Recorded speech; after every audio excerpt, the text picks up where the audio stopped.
मैं सुनी कुमार सोनी, सहायक अध्यापक नेहरू इंटर कॉलेज मसूदपुरा। आज हम वर्षा जल है,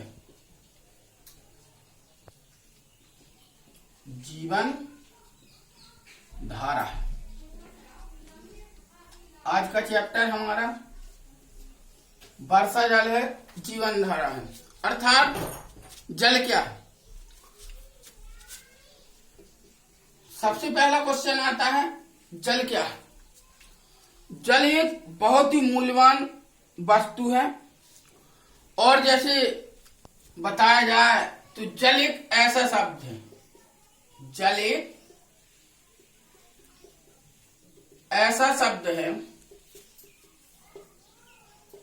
जो हमारे जन्म से मृत्यु तक संबंध रखता है। क्या करता है?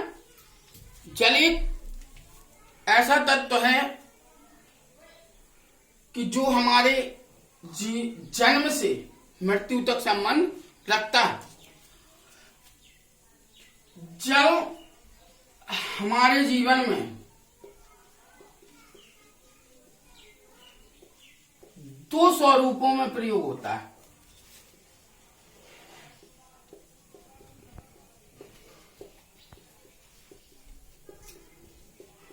कितने स्वरूपों में प्रयोग होता है? दो स्वरूपों में प्रयोग होता है। अब जैसे नंबर एक होता है जल। जैसे ये क्या लिखा है? जल। तो एक जैसे ये क्या लिखा हुआ है? जल लिखा हुआ। तो एक तो होता है क्या? नीर। क्या होता है? नीर, जो पीने के उपयोग में आता है।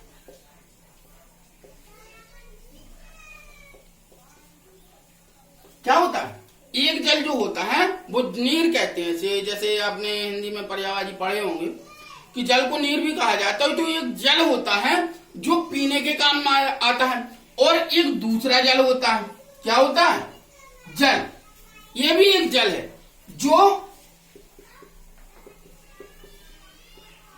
जलने की क्रिया के रूप में आता है। जलने की क्रिया के रूप में प्रयोग होता है।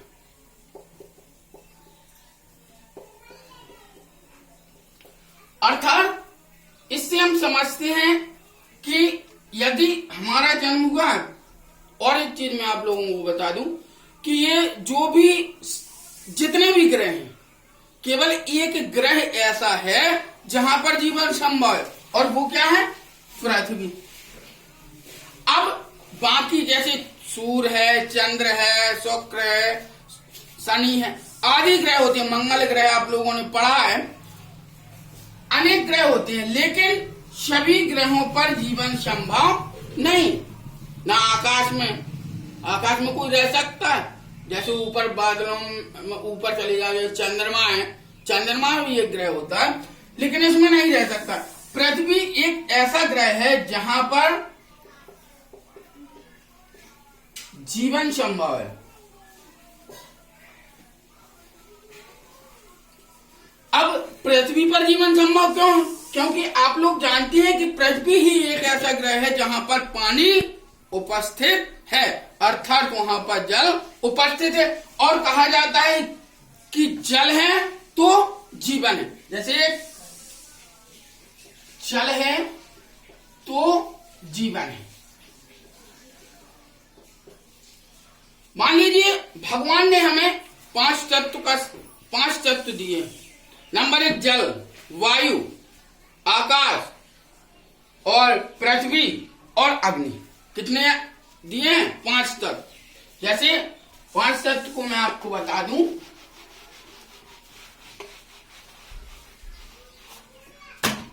नंबर 1 होता है जल। 5 तत्व हैं ये।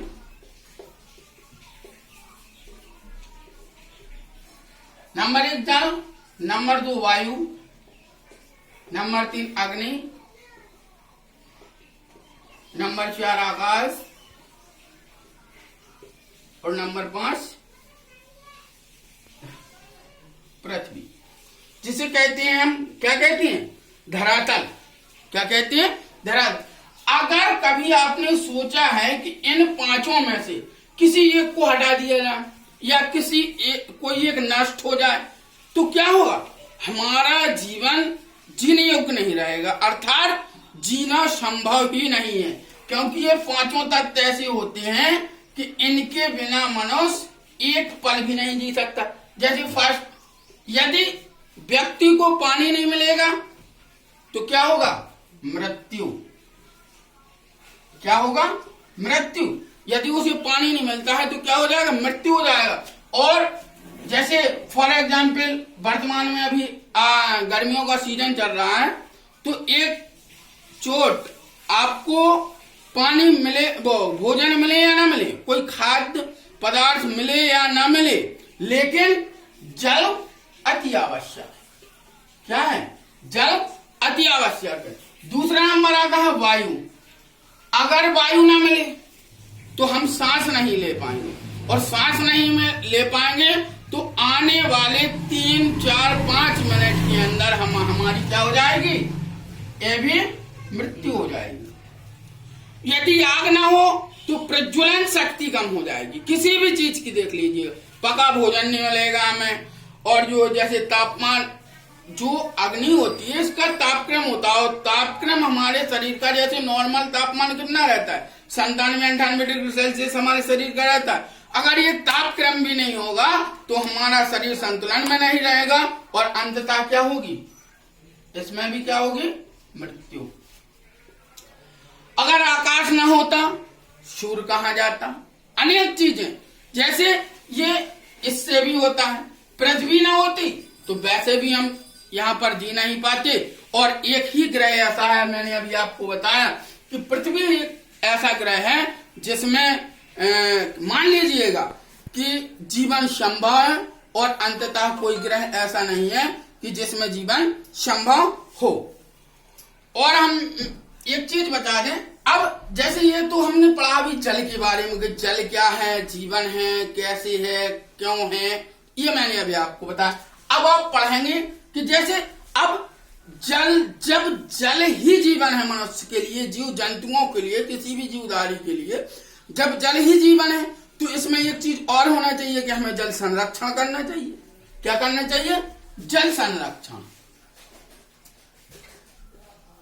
क्या करना चाहिए, जल। अब जल संरक्षण क्या होता है, जैसे स्वच्छ और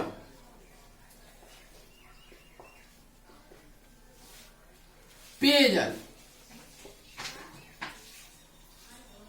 का बहाव कम करके हम जल संरक्षण कर सकते हैं।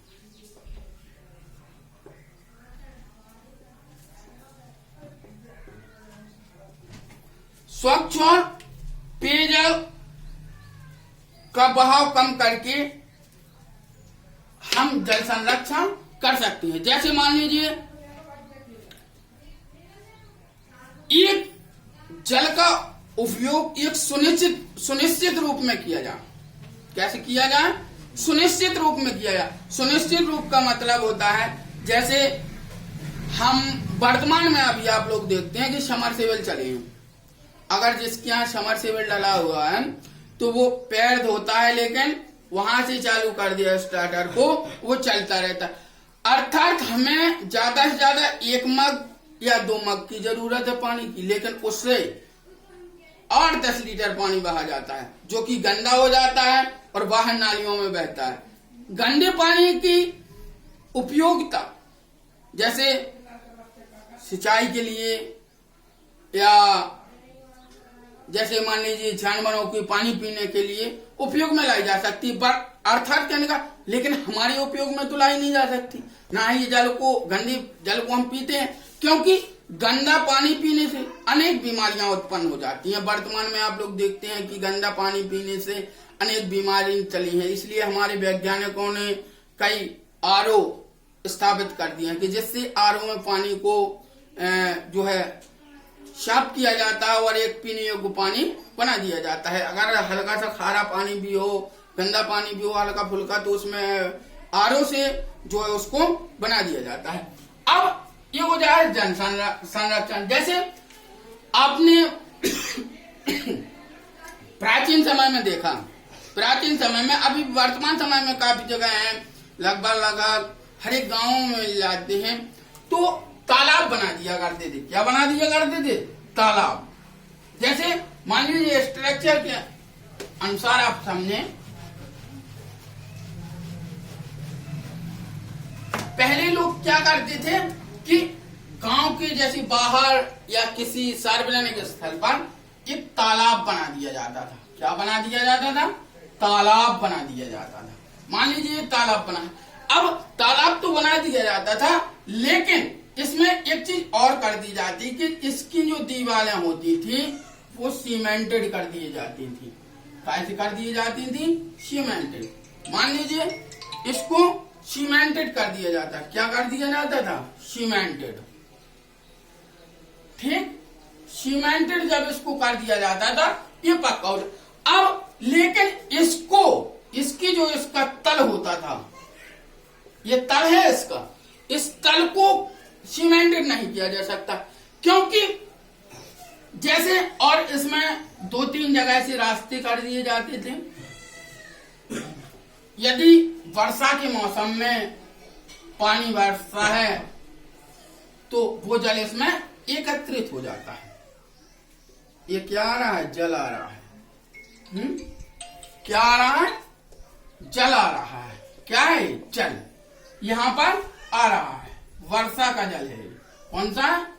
वर्षा का जल इसमें पहुंच जाता है, तो यहां पर लोग नहा सकते हैं, कपड़े साफ कर सकते हैं, तो इस प्रकार से ये एक संरक्षित हो जाता था। और दूसरी बात, जैसे इसके नीचे, इसके तल में जैसे बालू है, देखिए बालू जो होती है ये सबसे ज्यादा, जो बालू होती है ये जल को सबसे ज्यादा अवशोषित करती है, और जब ये अवशोषित करती है तो ये जो पृथ्वी के अंदर होता है जल, उसको भूमिगत जल कहा जाता है। क्या कहा जाता है?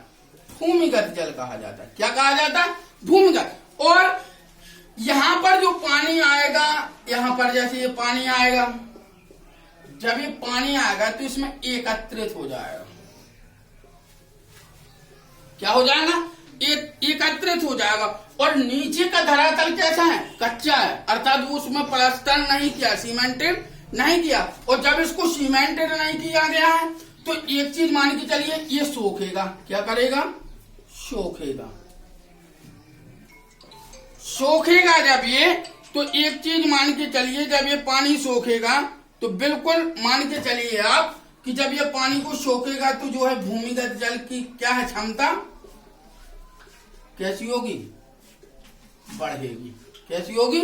भूमिगत जल की क्षमता कैसी होगी? बढ़ेगी। और जब ये क्षमता बढ़ेगी तो हमारे जीवन में जल संकट नहीं आएगा। क्या आएगा? हमारे जीवन में जल संकट नहीं आएगा। दूसरी बात, जो वर्तमान चल रहा है, वर्तमान में ज्यादातर लोग पेड़ों को काट रहे हैं। हमें अपना जीवन बनाए रखने के लिए एक चीज मैं आप लोगों को बता दूं कि 21वीं सदी चल रही है। लगभग वैज्ञानिकों का ऐसा दावा है कि 2050 तक, अभी 2020 में हम, आने वाले 30 साल में जल संकट इतना हो जाएगा कि वास्तव में पीने के पानी के लिए हमें तरसना होगा। कहीं आपने देखा, अभी आप मध्य प्रदेश में चले जाएं, मध्य प्रदेश में जाएंगे तो कई जगह ऐसी हैं जहां से 4-4, 5-5 किलोमीटर दूर से 2-2 डब्बे पानी खिलाना पड़ता है। राजस्थान में चले जाएं आप, वहां की बच्चियां पढ़ नहीं पाती हैं। किस कारण से? सबसे बड़ी प्रॉब्लम पानी की समस्या। अब पानी की समस्या से कैसे निपट पाती है? तो पानी की समस्या यह है कि घर वाले जैसे माँ बाप होते हैं, 2 बच्चियां हैं, 1 बच्चा है, बच्चे छोटा है, मान लीजिए 2 बच्चियां हैं। अब पानी का पीने की आवश्यकता है, कपड़े धोना है, बर्तन साफ करना है, और मान लीजिए कि पानी पीना है, कई प्रकार के उपयोग आते हैं। अब इन सब उपयोगों को पूरा करने के लिए पानी की आवश्यकता होती है, और जब पानी की आवश्यकता होती है तो पास में पानी नहीं है, 5-5, 6-6, 7-7 किलोमीटर दूर वो डिब्बा लेकर के साइकिल से या जिसके पास जो भी वाहन होता है उससे जाते हैं, और वाहन नहीं होता है तो वो पैदल ही उस तक पानी लेने के लिए जाते हैं। और लगभग 4 से 5 घंटे तक, 4 से 5, जैसे मान लीजिए आप कि आप यहां से 5 किलोमीटर दूर पानी लेने के लिए जाते हैं, तो मिनिमम मान लीजिए कि आपको 1 घंटा जाने में लगेगा, और जब जाने में 1 घंटा लगेगा क्योंकि खाली बर्तन लिए हो, और भरे हुए बर्तन जब करके लागो तो 1.5 से पौने 2 घंटे लगेंगे, तो मान लीजिए पौने 3 घंटे ये समय वेस्ट हो जाता है। और इतनी जब जल की समस्या होती है सामने, तो कई लोग वहां पर जाते हैं तो लाइन लगाकर पानी को लेते हैं,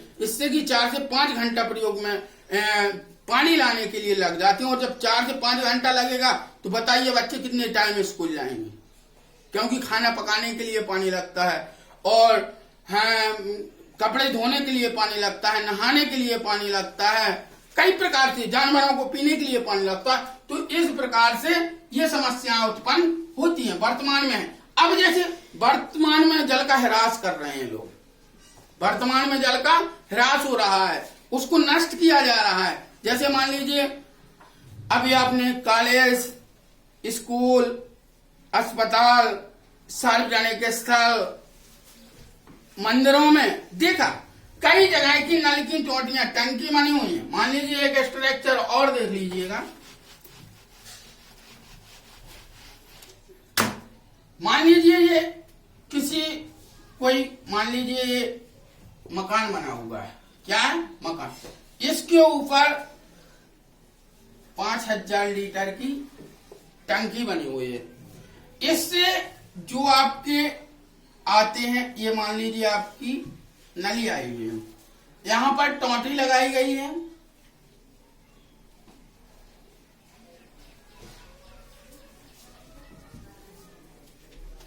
तो कई जो स्थल मैंने आपको बताया, अस्पताल हैं, कॉलेज हैं, स्कूल हैं, तो कई लोग इन पर ध्यान नहीं देते हैं, सार्वजनिक स्थल इन पर ध्यान नहीं देती, इनकी टोंटियां टूट जाती हैं। क्या हो जाती हैं? टूट जाती हैं। और लाइट आने पर या शॉवर चालू करने पर यह पानी लगातार बहता रहता है, लगातार बहता रहता है। जब ये लगातार पानी, जैसे मान लीजिए हाथ धोना है, कई जगहों पर देखा होगा आपने, मैंने भी देखा है कि लोग हाथ धोते हैं और हाथ धोकर जो टोंटी लगी होती है उसको खोलकर चले जाते हैं। अगला व्यक्ति आएगा, कोई समझदार व्यक्ति आएगा, तब उसको जाकर वो बंद करता है, वरना पानी ऐसे ही बहता रहता है।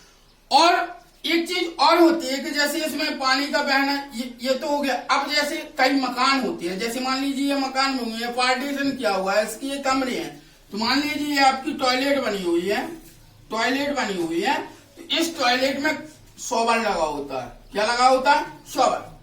जबकि हमें नहाने के लिए पानी की आवश्यकता है, मिनिमम मान के चलिए कि 2 से 2 बाल्टी, 2-3 बाल्टी में हम नहा लेते हैं, लेकिन जब शॉवर चलता है तो मिनिमम मान के चलिए 25 से 30 लीटर पानी बर्बाद हो जाता है। क्या हो जाता है?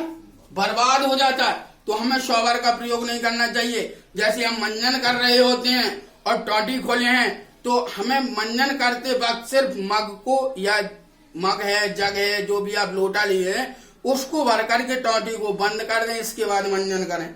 नहा रहे हैं तो समर को किसी टब में या पानी भरने, फिर समर को बंद कर दें, फिर उसके बाद नहाएं। अर्थात हमें पानी की जो बचत है उसको करना है, क्योंकि जब तक हम जल का संरक्षण नहीं करेंगे, पृथ्वी पर जीवन भी असंभव होता जा रहा है। और जब पृथ्वी पर जल नहीं रहेगा तो मानव जीवन है जो वो कैसा हो जाएगा? नष्ट हो जाएगा। और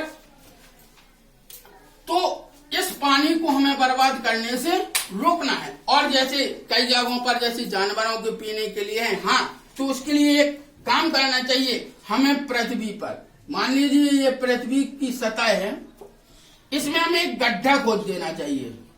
इस गड्ढे को जैसे ये मान लीजिए गड्ढा, ये सतह है, क्या है?